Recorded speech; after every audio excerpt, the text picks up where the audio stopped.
Hello everybody and welcome back to day 3, game 5 of the LJL Academy League, brought to you by the LJL Officially Unofficial. My name is Middlecott, joined once again by Recollect for Rascal Jester Academy versus Crest Gaming Act Academy. Now Recollect, I feel like we've got a couple of questions about this one. We'll start off, who do you think is going to win? CGA. I think to me, there we are. it's I mean, I don't know. To me, it's a difficult matchup for RJ specifically, because when I look at the players on CGA, the players that sort of speak out to me the most so far has been Kaito and Momo. Yes. I think Momo, even though the laning phase is very volatile, has a lot of upside to the way that they play, and it's probably not given the same amount of respect because of the way that some things work, but I actually think it's a really decent player in general. And combined that with the fact that Kaito is considered by quite a few people to be a pretty solid mid laner in general. Yeah.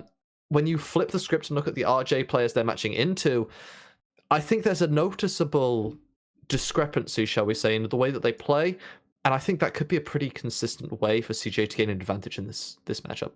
Yeah, Cosmic and Rando haven't looked great at the best of times. Cosmic has already been Flame Horizoned, which is never a good look. Was on the Galio a bit more of a defensive mid laner, but yeah, I think looking down the rosters, I feel like CGA have got just some of the strongest players in this Academy League in every role, and Rascal Jesters are going to be...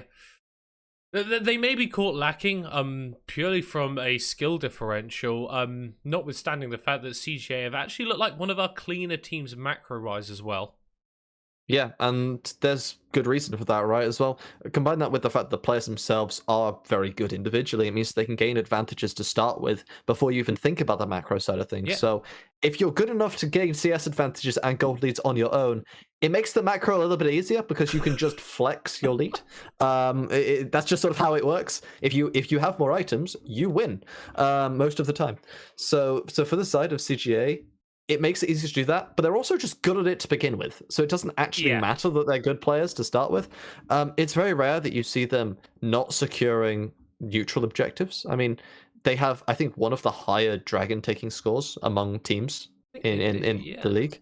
I think they got about 14, 15 so far, something like that, somewhere in that ballpark. But they've got quite a lot. They take basically whatever they can get. They take your lunch money, they take your dragons, they take your nexus. They'll take whatever they want. So they're in pretty good hands, and I think the biggest factor is, as you mentioned before, everyone is good, which means they don't actually have a whole lot of weaknesses. Their bot lane is solid. Their solo laners are pretty good. The only one who I'm not massive on is Funoi, but he does his job very well. So at the same time, it's not even like a weakness, because I think, in my opinion, you need someone who doesn't necessarily stand out from the perspective of being a breakout star, but instead makes everyone else better, and that's what he does. I think every team needs a Bengi. He plays a Smithy role. Xmithy as well. These players that just play the role they're given, enable the strong carries on your team to pop off.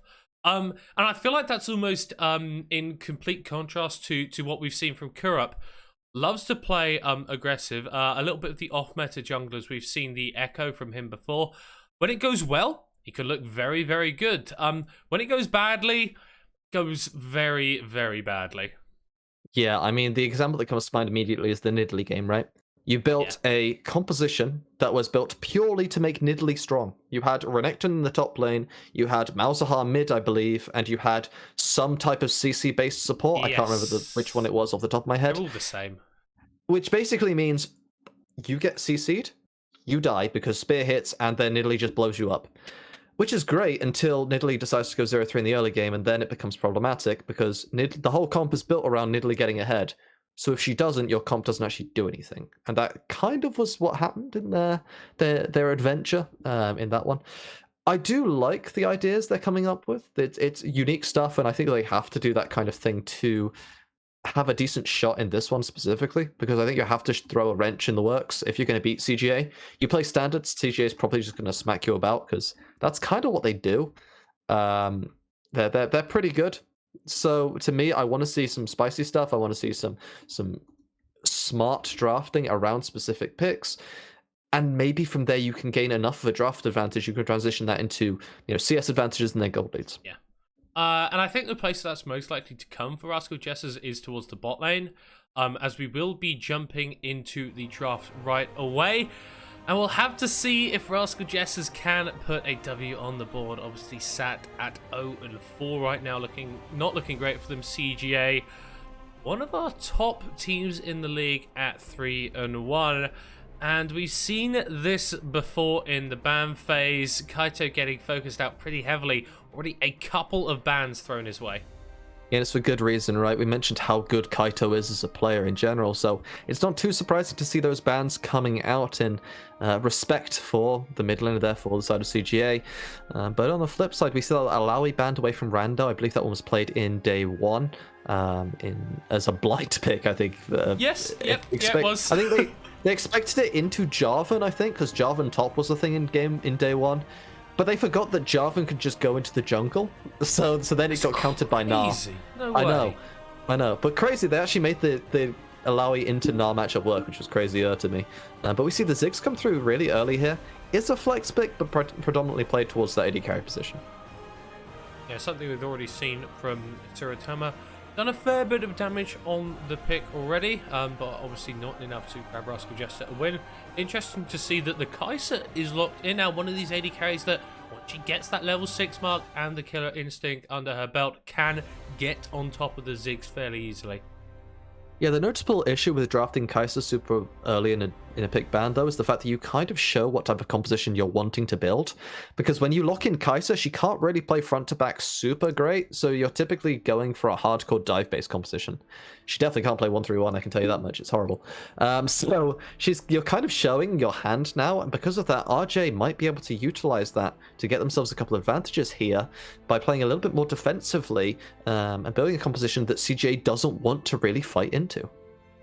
Yeah, the Jarvan as well, just doubling down on that dive identity, will be responded to by the Trundle, who's a lot stronger in the early game than the Prince of Demacia. So, Grub is able to find some early ganks, some early skirmishes. I imagine those would be going in the Jester's favour.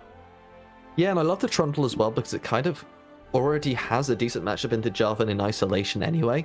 So if this Jarvan is going to be into the jungle, I assume the Trundle will be jungle as well, it means now that you're going to guarantee yourself power from taking away the Jarvan stats, whilst also having a solid matchup to begin with. As well as that, the Trundle is known to go towards top lane sometimes, so maybe you can deal with that top jungle flex. And in the mid lane, I like this LeBlanc. It's aggressive. It is a fairly fine matchup into the Orianna. It's favorable towards the LeBlanc early on, but most people kind of consider it to be, if the Orianna player is solid, you can play the matchup pretty okay. Yeah, and with that Orianna locked in, obviously, that means that it will be Tsuratama piloting the Ziggs. So a lot of AP damage drafted on the Jester's side. Will probably be looking to round out their composition with a decent amount of attack damage coming from the top lane. Into the second phase of bans, though, and we see the Kha'Zix removed. This isn't really a pick that we've seen too high in priority. Yeah, it's also weird because we already see the Trundle lock in, right? And to me, I'm assuming now that that's going to be the Trundle in towards the top lane. Unless you're expecting something like Kindred maybe to come through, which would be quite devastating, honestly, for the side of CGA. It doesn't make a whole lot of sense to ban away junglers, I don't think, in the current state. To me, I feel as though at this point you kind of just want to ban out those AD-based top laners, limit the damage spread here from RJ, and pick yourself a heavy top lane, potentially a tank, that can get a lot of value from itemizing magic resist. With the Viega removed, obviously can be flexed into the top laner as a potential carry, but we've not really seen that for a long while, as the Wukong is removed alongside the Kennen from Rascal Jesters, two of these big team fight top laners that have huge ultimates with a lot of CC that can combo very nicely with what CGA has already drafted. The thing is, though, is that Momo has shown a preference towards Gnar, so it's interesting to see that one is left open. Might be a potential bait pick coming through here from the side of RJ, where they're trying to get that Gnar pick to come through here from the CGA top laner. But with things like Gwen and things like Camille on the table, you don't really need to force yourself onto Gnar yet, and instead, they show that support matchup. We knew it was going to be engaged because you're pairing it with the Kai'Sa, and the Leona is the choice here for CGA. Yeah, this is one of the most tried and true bot lanes that we've had for quite a while. Once you get that level 6 mark, the power of the Solar Flare and the Killer Instinct means you can just jump on top of someone with ease. It's going to be that Camille locked in towards the top lane. Most likely a blind pick now, although CGA could choose to flex that Jarvan into the upmost lane of the map. I can't imagine that would be too likely. I won't lie, I'm a little bit upset that we didn't see Kindred come through. I think that would have been disgusting from RJ. But instead, they are doing something a little bit interesting here. They are going to potentially look at something along the lines of the Poppy support angle or the Trundle support into this Leona matchup. And I think that makes a lot of sense in its own way, because 3 out of these champions, or in fact all of them currently on the table, are dash reliant to really be effective. And as such, this Poppy gains incredible value. CGA, I mentioned a top lane tank that is strong in terms of itemizing magic resist, and look what we're seeing, the Mundo hover. Yeah, and it does come through. Yeah, definitely not dash reliant, possibly like the opposite of a dash reliant champ. Obviously was reworked a little while ago, so is actually a champion that can exist in pro play. Generally someone that you're going to be wanting to weak side, so if Coop and Rando are able to exploit this Momo up in the top side, could be an angle for Rascal Jesters to really build themselves an advantage. Yeah, and I think there's an interesting aspect as well, which is the fact that there isn't a whole lot of CC here from the RJ composition that can do much to Momo in terms of his passive. He can kind of just run fairly freely and not care, because whilst the Poppy is decent against everything else as a disengage, she can't do much to Mundo. Unless she just wants to ult him away in isolation, which feels absolutely horrible to do as the Poppy. It feels really bad. But at the same time, I feel as though the way that they've drafted kind of shows the emphasis on what these teams want to do, right? Because you get this Poppy, you get this Trundle as well, you got the Ziggs and the Ori. They can all team fight, but also disengage quite well. And at the same time, this Camille is going to be a monster in the side lane versus the Mundo as the game goes on. Combine that with the Hextech Ultimatum to lock people down, with the Ziggs ult over the top, they've got options available to themselves, which was looking a bit niche at first hand, and isn't a traditional composition. It has some solid aspects it can do things with. Yeah, and I feel like CGA, on the flip side, need to get stuff done in the early game. Obviously, Mundo can scale up to become a fairly indomitable tank, but stuff like the Jarvan, the LeBlanc, and the Kai'Sa, whilst there's late game possibilities there, not traditionally champions that you'd say are the strongest at that point. And when Rando's walking around just Cho'Gath ulting you on a 3-second cooldown or whatever, it becomes a lot harder to play them out. So I'd expect to see CGA trying to get some plays done early on, trying to get some early skirmishes occurring. Yeah, and to me, my eyes are on Primo for this one, because realistically, when you look at the engage tools available here for the side of CGA, sorry, my brain is not working. It's been a long day. It has been. Yeah. Most of their engage tools are very dash reliant, right? You got the flag and drag from the Jarvan into the Cataclysm. You got the chains of corruption, coming through here from Kaito on the LeBlanc, but has to dash realistically to get into range. So the only long range engage they have is going to be the Solar Flare. So unless Primo is consistently landing those, finding easy engages onto the key backline carries is going to be very difficult for the members of CGA. On the flip side, they can reliably EQ and then just ult the Poppy and just try and play fights that way. That's an option. I'm expecting this to be a significantly squishier Poppy than we're used to in the top side due to how quickly you can get items in the jungle. But you don't really want to play those fights that way. Yeah, I do see a lack of mobility necessary on this Orianna and on the Ziggs. So if those solar flares are landing, I don't think you've really got the options to play out the fights cleanly from there. But like you mentioned, it is going to be heavily reliant on Shakespeare landing those ultimates onto the backside to really get this going. Yeah, absolutely. And at the same time, I think that there is other elements as well, because when we look on the flip side, the Poppy has still a lot of value. You've got to Yes. make sure those Ws are perfect. That is the idea, right? And there is a flaw in the logic in terms of the idea that, Poppy W is a perfect counter to dashes. And that's the idea that it has a massive cooldown, and you Yeah. have a lot of dashes. So Hmm. you can't block all of them unless the enemy team goes, how about 5 of us dash at you at the All at same the same time? time. Yeah, Yeah, no. that sounds like a great idea. No, what happens is you blow one, maybe two, and then the other two get through. So Yeah. realistically speaking, you have to consider which dashes to block and which ones you've got to let through. And that's going to be the key factor, right? Is whether or not that is identified correctly, or whether or not the members of CGA are able to exploit those mistakes and, utilize the cooldown of that being so high. Well, we will have to see as we are on to the Rift for our 5th game of the day, and Rascal Jester's and CGA's 5th game. Ooh, isn't that perfect? Blue side team still looking for their first win. CGA looking to keep up the pressure on V3 Academy at the top of the table. Looking through the runes here, a couple of interesting choices. Phase Rush for Kurup on this Poppy, as well as the Conqueror for Funawi's Jarvan. Yes, there are 3 rules of thought with Poppy Jungle. The first is the Aftershock variation, where you just try and abuse early tank stats to just be annoying, basically, in the early game.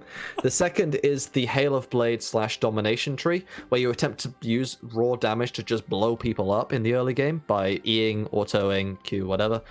And then the third rule of thought is Phase Rush, where your idea is you just want to be up in the face and make it impossible for these champions to get away once you're on top of them.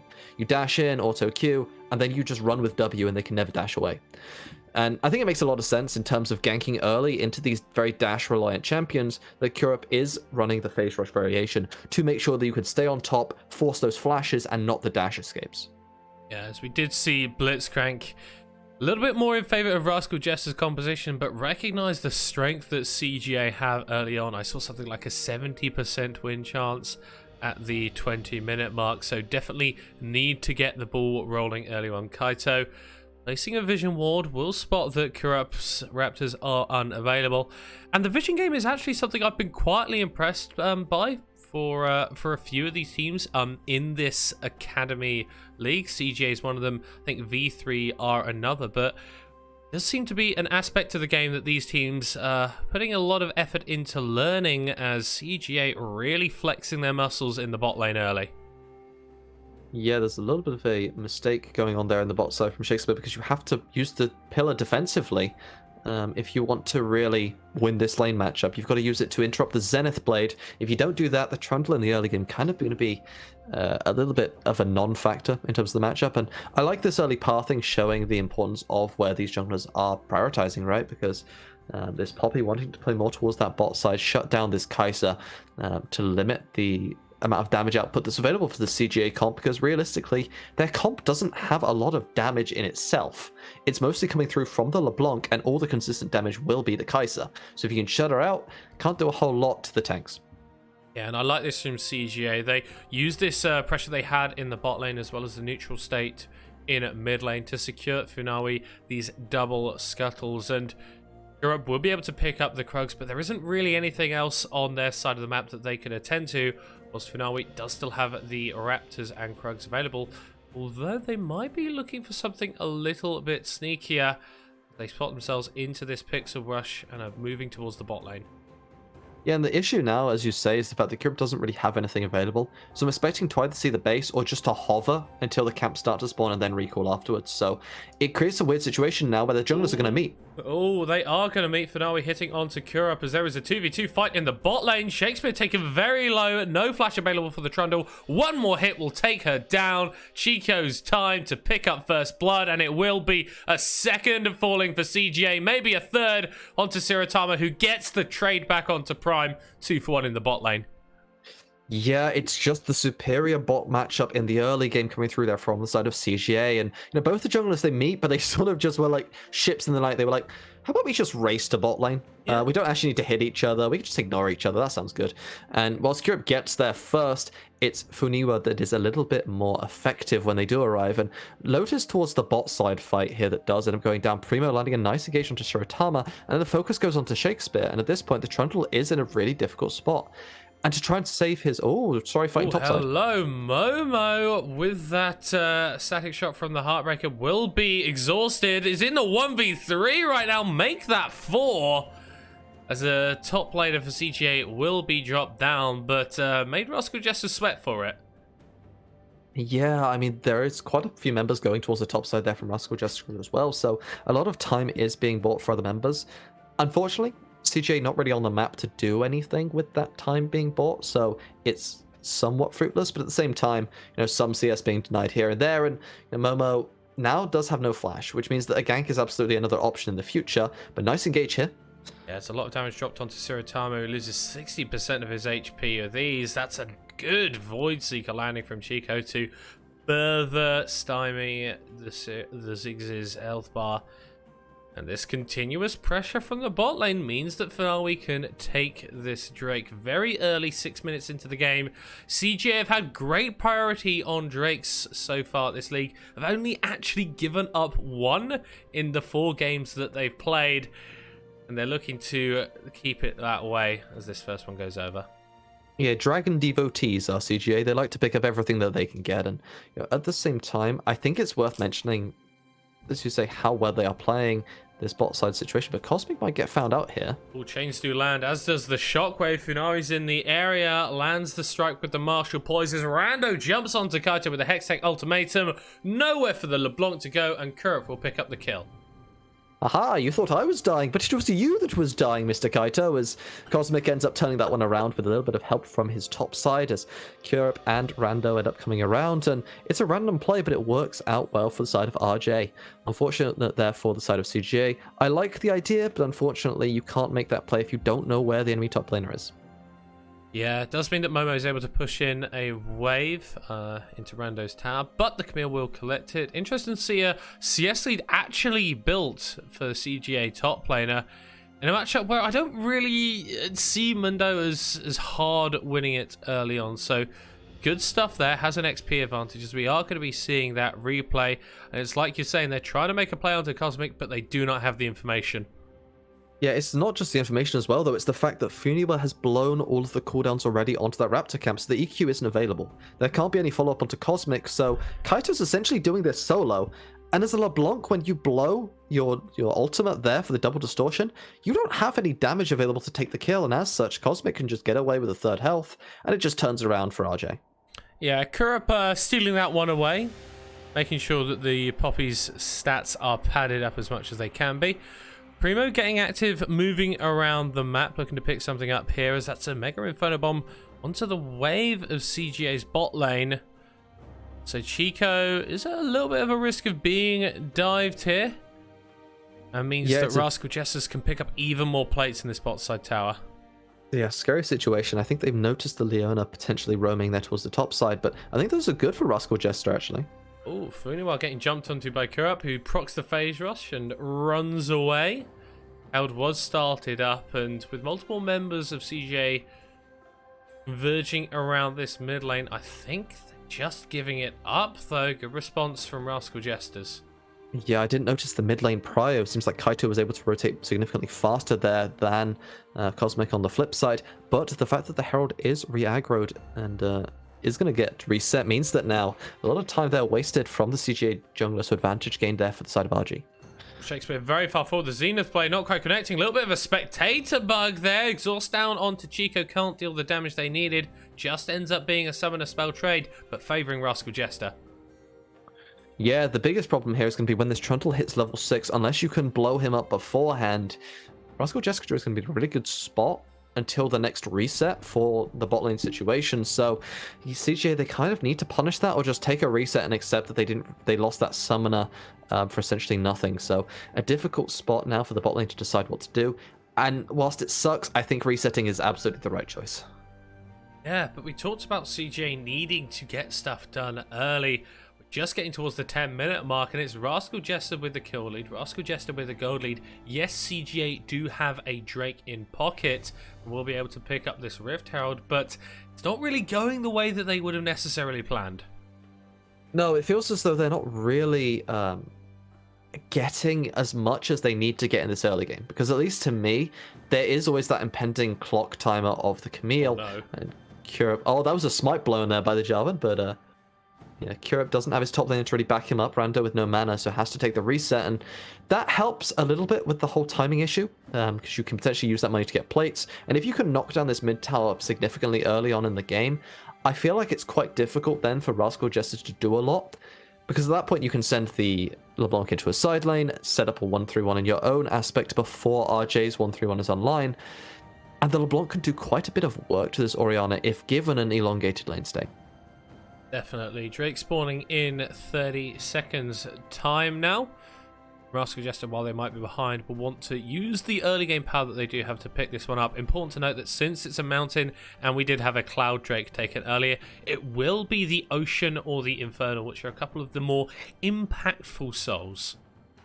Yeah, in this specific game, I feel like both teams have power if given Infernal, but to me there's a clear winning side in terms of Ocean, and to me that's also the side of CGA. Whilst you do have the Trundle gaining a lot of value from the Ocean Dragon, it feels like a lot of the other members don't get as much. Camille to an extent, but outside of that, not really. Whereas if you flip the script, you know, the Leona, the Mundo for certain, and the Jarvan all gaining incredible value from Ocean Soul in terms of their innate tankiness because of the amount of damage that they can deal and the amount of time they can stall to play longer fights. So I think that, you know, if we do end up rolling Ocean Soul, CGA are going to be absolutely pleased with that one for certain. Yeah, we did see Rascal Jester reset, Cosmic and Corrupt coming back onto the map now, but it doesn't look like it's going to be in time to contest. No TP available for Rando, so can't join the fight if they want to go for this. And CGA will be able to pick up their second Drake of the game without too much of a contest. And who do the gods favor? They favor the side of Rascal Jester. They get a lucky roll there on the Infernal Soul out of the two. It does help them out a little bit. But obviously, it's not a bad dragon for the side of CGA. However, when you have got this Ziggs who can poke so easily, those Infernal Soul procs are going to be consistent. And you combine that with, you know, any extra damage going over to Camille is going to be nice, so you're not really going to complain about that. However, in exchange, CGA are going to be, you know, using this Herald in the mid lane, trying to get themselves a little bit of plate money. And it is going to barely... Just about 226 HP, but obviously it does the full damage regardless of the HP, so we'd be happy to pick that one up. Does equalize the gold somewhat.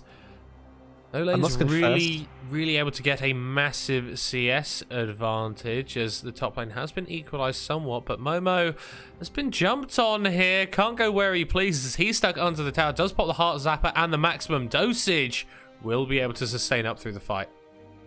Yeah, there's not quite enough damage available onto that Camille just yet, so it's actually an advantage play for there for the side of Momo, as the Ignite was blown there from Rando. And you know, it's also a case of just having himself the full mythic, whereas the Camille currently is only sitting on the components, right? So not anywhere near enough damage just yet to blow up that Mundo. But it's a sign of things to come. On a subject of that... Oh, that's a very nice satchel charge from Sirotama to get himself out of the situation. But it's a flash blown by the Ziggs. We already know how immobile he can be. The Solar Flare will be coming up in short order. Already a quarter of the way back as Funawi is making his way into the bot lane. Kurp around here as well. We could have a fight brewing, recollect. Yeah, this is the whole reason you have the Poppy, is just to block this Jarvan engage. Don't let him onto your Ziggs or he's going to get one-shot by the Kai'Sa. So Kurp has to play this one right, has to play it smart. They're just sort of protecting the bot lane just in case something does end up coming out. I feel like neither jungler is actually aware that the other one is there. So this could be an interesting one. Now he's starting to reset, but cancels it. I think they must be recollect, otherwise you wouldn't spend this much time in the bot side of the map. There's no massive objective to fight for either of these teams, though, so both just going to back away unless Primo face checks this bush.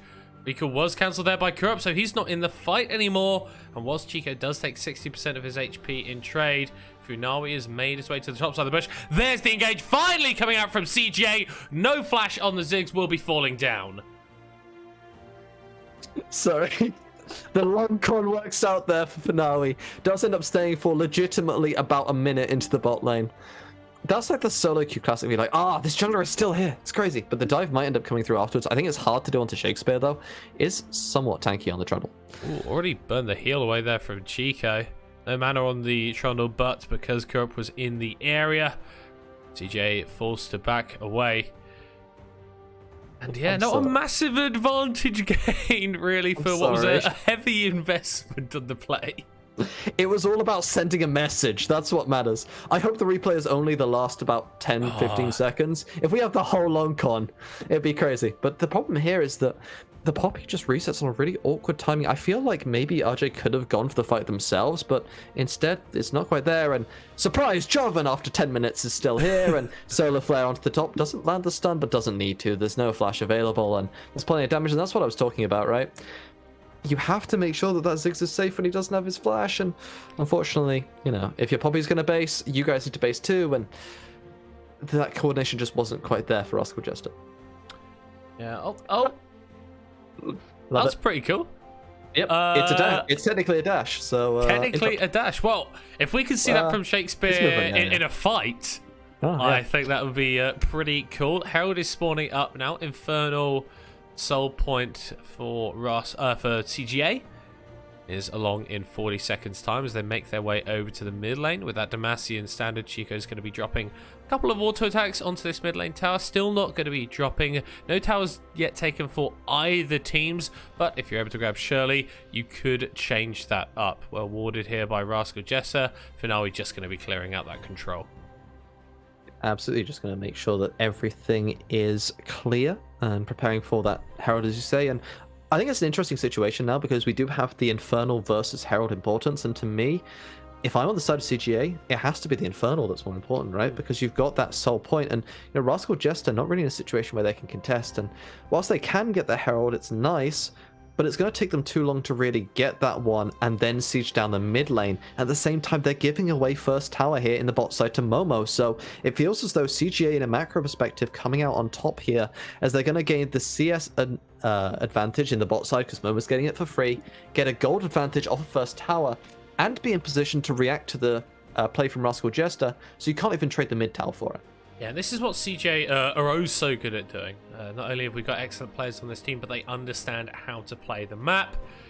Starting to build themselves a little bit more of an advantage. But Rascal Jester's looking to respond, summoning the Herald in the mid lane. Yeah, I don't think they're going to get the whole tower for sure, though. And they'll get the charge, but... Finale dodging away from the shockwave there with the Cataclysm knocked up in the backside. A 1-for-1 so far. Kaito entering the fight, lands the chains onto Shakespeare, but they do not follow through as the Hex Tech ultimatum from Rando popped down onto Mundo, who will be falling into the dirt. Now Kaito is the next target, forced to flash over the wall as Rascal Jesters take the fight. Yeah, Rascal Jester, they make it work. They get themselves a fight with superior health bars and numbers at the initial starting point, and it feels like the target focus there from the side of CGA wasn't necessarily the best. No backline access found from the side of Kaito or from the side of Chico, played much more defensively, and as such, it cost them. I mean, look at the initial play. I feel as though this isn't a fight you need to take on the side of CGA, but Funalwi does end up looking for it. The EQ doesn't quite land, and from here, it feels very difficult for the Jarvan. Tries to keep himself alive by using the Cataclysm to dodge Shockwave, but at this point, you're now in a situation where the backline access isn't there. The Solar Flare isn't available, so you can't really do a whole lot, and Chico is forced to run from being chunked. So at this point, RJ already in a very solid spot in the fight, and you have to sort of run away as Kaito to get out alive, and it feels like RJ did a great job there of blowing some key cooldowns before the next fight or objective. Rando might be caught in a little bit of a sticky situation here. Blast Cone available, but it will not save his life. No flash on the Camille. Does have the hookshot. Will be able to wall dive away as Kurup is in the area. Trying to pop that Mundo passive as there goes the maximum dosage. And Rando's able to get out of this situation. Yeah, well played from Rando. Ends up avoiding pretty much everything, and with Kurup's help is able to get out scot-free thanks to the usage of that hookshot wall dive, like you said. And the key aspect of him staying alive there is now you're able to make sure that you do have pressure for when this Baron is online, because you're able to get your Camille back into that side lane without the Mundo taking a lot of tower HP in that bot lane tower situation, which means longer lane state, which means taking longer to push it out for safety, which then means that, you're not in a great spot for Baron. So that's kind of the situation. Chico, no. That's a little bit rude there from Siratama. He's been doing it mostly onto waves throughout this game, but also does a fair bit of damage to champions, apparently. It definitely hurts, specifically if you do get that beautiful sweet spot, which Shiratama did do just now. I like the itemization here from the Ziggs to just go that Leandri's route. I know it has become a lot more common, but specifically when you see the tank Jarvan, the tank Leona, the tank Mundo, you're not going to get a whole lot of value from going the Luden's route, so it makes a lot of sense in terms of that regard. But with the Infernal spawning in a minute and a half, CGA, they don't care about lane states anymore. They just want to ARAM mid, get themselves set up for the dragon as best they can, and then just flip that one. Yeah, well, this outer tower is the one outer tower that they haven't actually taken yet, as and top lane have fallen. Mid is on a slither of HP, but Rascal Jester's defending it resolutely, as they do not want to be giving over Infernal Soul to Crest Gaming Act. Baron is on the table, but I think, like we're alluding to, not really the focus for either of these teams at this point. Yeah, it's all about the Infernal Soul to me at this point, and I like the usage here of this split pushing power here from Kaito, just pushing in mid-wave to force someone to answer, and now you can take the base, come back onto the map in time for the Infernal Dragon, and I feel as though with the current item spikes, CGA is in a near sort of perfect situation to fight. Look at the members and look at the items, right? The Mundo, 2 items perfectly. This Kai'Sa on a beautiful 2-item spike, arguably one of her strongest points in the game, that she can be on for a fight, but could be caught. Yeah, Chico locked up against the Trundle pillar, forced to ultimate away, and is somehow still alive. Exhausted to Kaito means they cannot do the damage as Momo gets into the fight, but it's blinking health bars on 2 members of CGA 20 seconds before this Infernal Drake. This is exactly what Rascal Jesters wanted. Yeah, and it's mission stall now for the members of CGA. They need to try and waste time here for the objective, because Chico took the reset, had to come back. I like the interaction there between the Trundle Pillar and the Poppy Wall Stun to try and block up Chico, but they didn't quite have the damage they needed, but they're finding plenty onto Kaito now. Does have TP available, though. Yeah, does have that, so could use to reset and come back into the mid lane. CGA giving up this Drake isn't the end of the world, but in course an Infernal Soul on an early game composition would be very nice. 1k now onto that Drake, as it does go over to Rascal Jesters, but the fight is still anyone's game. Big shockwave onto 2 as Rando is taken on the backside. Chico remains untouched, but the Jarvan has already fallen down. Primo looks to fall as well, as Rando hookshot wall dives over the wall, and Siratama will flash the same one. Ultimately, Rascal Jesters don't lose anyone, and they get the Drake, but it's blinking health bars, which means CJ will be able to take the mid lane tower. Yeah, but you'll take that as the side of Rascal Jester. They needed that dragon badly, but they do still have the Ziggs ultimate. Imagine if you had vision on Chico. That would have been a horrible situation for the Kaito. On to Kaito there. Very, very difficult situation there. But it's fine. It's fine. Everyone is alive for the side Just about. Yeah, just about. But in reality, I mean, Rascal Jester, they played that very well. I think the key aspect there, though, is the Jarvan wasn't in position really to take this dragon, because it was a little bit slow in terms of getting to the situation. The pillar is the key from Shakespeare there to deny the engage, and look at the shockwave onto 2. It creates a little bit of a gap between the teams, and whilst the Cataclysm is nice to buy space, it's not enough because the damage isn't there yet from CGA, and Kaito does attempt to do a little something onto Shirotama, but the flash away keeps him safe, and at that point is able to ult to clear the wave. And it feels like even though CJ is in an advantage state, Rascal Jester are playing very, very well and are still in a decent shot with this type of game. Yeah, they force CJ to play front to back, which is exactly what the Kai'Sa doesn't want to do. Never had target access onto Cosmic, really onto Siratama either on this Kai'Sa. We talked about her being in pretty much one of her strongest points in the game with this Gale Force and Collector completed, but couldn't utilize it in that fight. This does mean now, though, with Baron on the map and Drake off the table, that CGA get this vision, could start posturing around it and threatening the objective. Yeah, and I want to see Kaito start to play in the pockets of vision. It feels like he's not really finding backline access and searching for things, but Shakespeare might be caught. Oh yeah, it's a wonderful solar flare onto the Troll King. Will be falling down. 4th kill of the game for Chico. This might give CJ a little bit more impetus to start up this Baron. Mega Inferno Bomb isn't available for Siratama, and this Baron is falling rapidly. Yeah, and there's no blue trinket either, so they can't even check it, Rando's even if they bot. wanted to. Yeah, it's just going to be seated over here from the side of RJ, and that's a big mistake here from Shakespeare, and it costs them the Baron, which means now the biggest issue is going to be the snowball effect, right? The fact that this Baron buff is going to give them 100% guarantee that they will have pressure for the Infernal Dragon, and here is the pick. It's just a nice little engage here from the Jarvan. Shakespeare checking vision, and you never search for vision solo for this exact reason.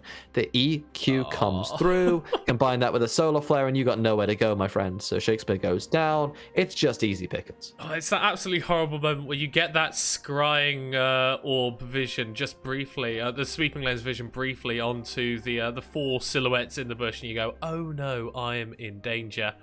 But obviously this Baron buff, 2 minutes left on that, will overlap with the Infernal Drake spawning in a minute and a half. So CGA can look to push, grab some towers, or they can just use those bonus stats to ensure that they win the upcoming fight. Yeah, and I think the key aspect is the upcoming fight, right? To me, you use the Baron buff to push out waves, get yourself vision control, and play from there. And that's all they really need to do, because whilst there is solid wave clear on the RJ side, there's not enough to push against Baron buff. It's kind of difficult to gain priority versus it, so CGA doesn't need to do a whole lot, but I like this attempt here onto Cosmic. Yeah, not going to be an attempt mode from Primo. Doesn't want to burn the solar flare preemptively. Obviously, with Infernal spawning in a minute's time, I think the Leader Ultimate would be back up for the objective, but keeping a hold of that is definitely a good idea. Meanwhile, Rando was able to take this top lane tower, but that just means that CGA have a bit more free time to get a tower in the mid.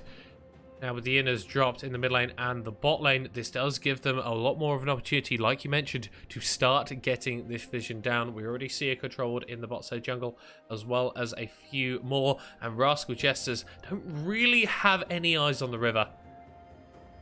Yeah, I mean, it's kind of difficult for them to really enter into this, but Rando is pushing another tower now for this Camille. I feel like someone needs to start basing for it. Momo does eventually, but it's a little bit late there from the side of CGA, so they give a little bit more than they needed to. And, you know, with the dragon spawning in 10 seconds, it feels like CGA, whilst they had so much time to set up, they're kind of rushing it now. Yeah, Momo will be TPing back in to act as this big bodyguard in the way of the Jesters. Drake is already down to 3,000, and there is no in. Infernal Drake Soul goes over to the side of Crest Gaming Academy.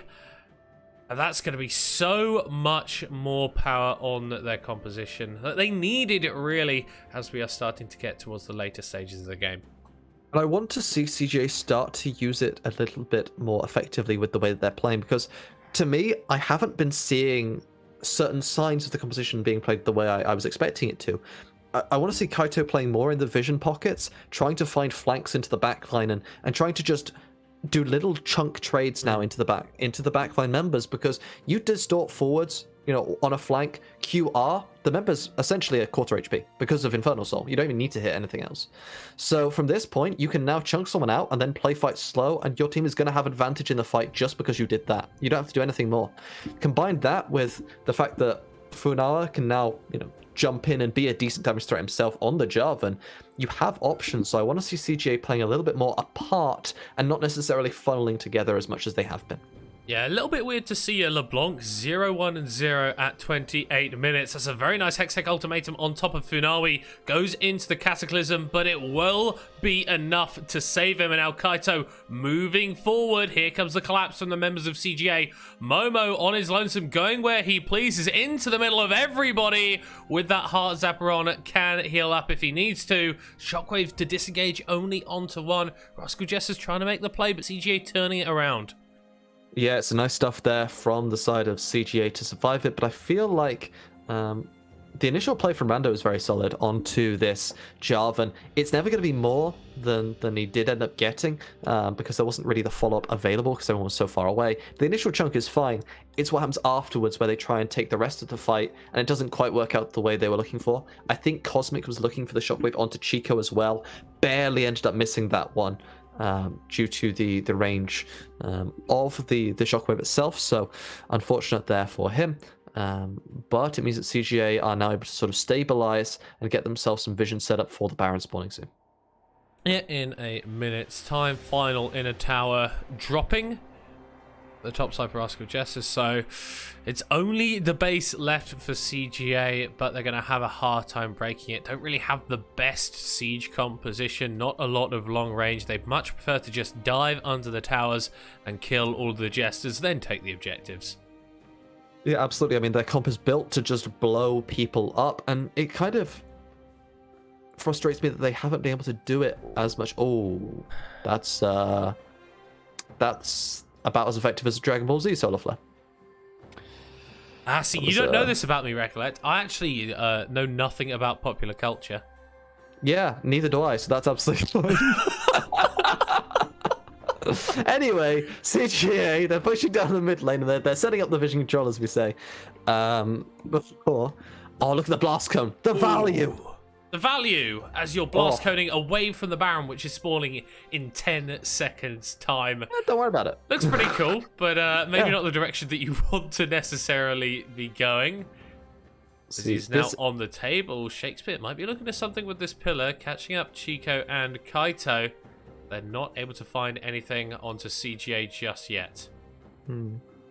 Yeah, I want to see CGA finding those flanks. It feels like they're not quite set up right for it, but the engage here. Oh, straight on to Shakespeare as she's dropping down to 50% HP. It's a big shockwave. Kaito coming over the side as Rando is fighting off against Chico on the backside. Goes golden. The Kaiser is somehow still alive. Gale forces forward and CGA get the fight. Kurab gets one back on the backside, but will be chased down by multiple members of Crest Gaming Act Academy. Kaito gets the chains onto the Krug, actually, as the Poppy is somehow still alive. Turning it around onto Primo, gets the heroic charge onto Finale, gets another kill before finally being taken down. Kurab, you may have just saved the game. What a legend. Kira plants onto two people there, killing Primo and Funali basically on his own. Utilizing the power of that percentage max health damage within the Poppy Q does plenty of damage if you get hit by it. And I mean, the initial thing is, this is the first fight where Kaito found backline access and was able to flank successfully. And look at the value that comes through from this LeBlanc in this fight. The initial engage is fine onto Shakespeare. The Trundle is plenty tanky, but look at this. Bang, bang, locks them up a little bit, but here comes the distortion. The damage is now more than enough, whilst Chico is being peeled for beautifully by the other members to keep him alive. Kaito essentially just blows up the backline, and from here, it feels like, you're just running down another kill. But Poppy does damage, ladies and gentlemen. You gotta be careful. And it feels like the spiciness of the Poppy pick came through just now, because Kaito gets chunked, Primo just gets dunked on. Goodbye, sir. And the re-engage comes through, and remember, look at the EQ into the Q damage from the Poppy. Means that Funala goes down as well, and it's a game-saving play there from Kira. I tell you what, after Rando died, Funala was basically 1v4 on the backline and did the highest damage in a fight versus an Infernal Soul Kaiser, an Infernal Soul LeBlanc, as here comes Kaito dealing some damage of himself onto Siratama, and that means that Rascal Jesters will be forced to back away with this Elder spawning in 13 seconds. Momo is on the side, as is Kaito, and they're just being funneled out of here. This is what I've been wanting Kaito to do the whole game. You just distort in, throw a Q, distort in, second distortion, do a bit of damage. Because you do plenty of chunk at this point in the game. And with the Infernal Soul, there's not a whole lot the enemy team can do to counter it. You don't have to kill people. Just bounce in and out of combat. And if the enemy can't do anything back to you or your team, you're gaining advantage incrementally. Yeah, as we can see, Kurap already chunked down to half HP by those infected bone sores from Momo. Obviously benefits from that Infernal Soul massively as well. As Kaito goes over the wall and deletes Sirotama off the face of Summoner's Rift. And that is the go button for CGA to start up this Elder Drake. Took him some time to get going, but boy, Kaito is here. There you go. Learning on that one is able to find what he needs to. The assassination does come through, and it's just he's feeling himself now. He's got a little bit of confidence on the champion. It feels like he's willing to try things. On the subject of trying things, going directly onto Corrupt, the ethereal chains connect. It's another kill for the LeBlanc, and that is CGA picking up this Elder Drake without a care in the world. No contest can come through. Enemy jungler is dead. There is no Mega Inferno Bomb on the Rift either, and it's a big, big late game objective going to CGA's hands.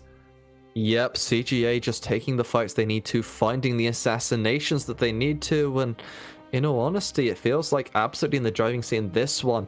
Kaito looking for another one. Oh, Kaito absolutely hates randoms as the chains connect back onto random. Gets the shield off into the Zhonya's on LeBlanc. The Inferno Bomb comes out, does connect onto her, and she'll be forced to distort away. But meanwhile, CGA are just taking down the Baron Nashor. Baron, Infernal Soul, Elder. Surely this is enough to end the game. Yeah, the key for RJ is maybe they can't wait out the Baron, but they need to wait out the Elder. Use that Ziggs wave clear, try and stall, but here is that fight again, and the key factor is just disgusting. Look at Kaito. It's just distortion, Q, chain, bang, gone, and that was delicious from Kaito, deleting the Ziggs for free. There was very little that the enemy team could do to counter it because that CC takes a while to set up, and no one was really around Shiratama to keep these Ziggs alive. Oh, solar flare landing. There goes Chico into the backline. Dodges away from the shock wave. Exhaust onto him, but it doesn't do anything. Multi-man cataclysm, and it's a cataclysmic fight for Rascal Jesters as they are falling one by one. Already 3 off the board. Kurp is in retreat, but Kaito, oh, I don't think the hero's going to save you from this one, Poppy, as it's another kill for the CGA mid laner. And in 36 minutes, CGA, they took their time. But as they take down the first Nexus Tower and they take down the second, they'll inflict the 5th loss in a row to Rascal Jester's Academy and keep the pressure on V3. Yeah, CGA, they took their time. Yes, they did. They made it close. But the moment they got themselves in gear, the moment that they started to get the pressure, they blew the game wide open. It was an explosion in terms of the gold lead that came through there from the side of CGA. And it has to partially be considered, it felt like something clicked in Kaito's brain and the game just became instantly won. Yeah, he was having fun, just like dancing around the Rift, and then it was actually, ooh, I'm actually feeling a little bit peckish. I think we're going to end this one nice and quick. Imagine being 0-1-0 as a LeBlanc at 28 minutes, and then completely turning it around in those late game fights to carry the victory home for your team. Yeah, it's like you realized halfway through the game that LeBlanc isn't a standard control mage, and you have to play like an assassin. So it was like, oh, maybe I should stop playing front-to-back fights as LeBlanc. Let me try going in on the side for one fight. I went, oh, that kind of worked. Why don't I do it for the next fight? Oh, I'm just blowing people up now. That's kind of cool. Maybe I should do this all the time. And they just did, and the game was won. So, I mean, that is a lesson to anyone who is new to League of Legends, that champions have specific playstyles, and when you play that way, they work better. And I feel like, again, it's the same story every time I feel like we've talked about Rascal Jesters. There was good moments this game. Kurap going basically 1v4, getting 3 kills on the Poppy. Looked very impressive, but they weren't able to contest for that Infernal Soul, so it did end up going over. And then once the late game objectives really started to fall against them, they never really had a chance to get back into the game. Yeah, the biggest problem is that when you look at this composition, it doesn't have a great go button. The big factor is the Hextech Ultimatum, right? That's what you're playing off of. You want to ult someone, Ziggs ult over the top, bang, blow them up. Bang. Bang, yeah. But it's very difficult to do that because the rest of your composition isn't great at doing that. It's very niche in terms of how it can work. It can be very strong. But if the stars don't align, it doesn't really work out. And it felt like after about 10 minutes, this Poppy got limited value, in my opinion. I don't think I ever saw Keeper's Verdict being used to split fights apart and give you numbers advantage. I didn't really see the Stepas Presence, the W, being used to block the key dashes. In reality, I don't think it was really used on the LeBlanc at all the entire game, or the Kai'Sa really, in an effective manner. It felt like the things that needed to happen to make these champions effective kind of didn't end up happening. And it's unfortunate, obviously, Rascal Jester's popping down to that 0-5 record. Meanwhile, CGA bouncing back from their earlier loss to Burning Core to put themselves to 4-1, keeping up the pressure on the as yet undefeated V3. We're going to be popping to a short break now, but we will be seeing Burning Core in action after that, up against DFM. Both these teams have picked up wins today, and who'll be able to make it 2-0 on the day? We'll find out in a few minutes.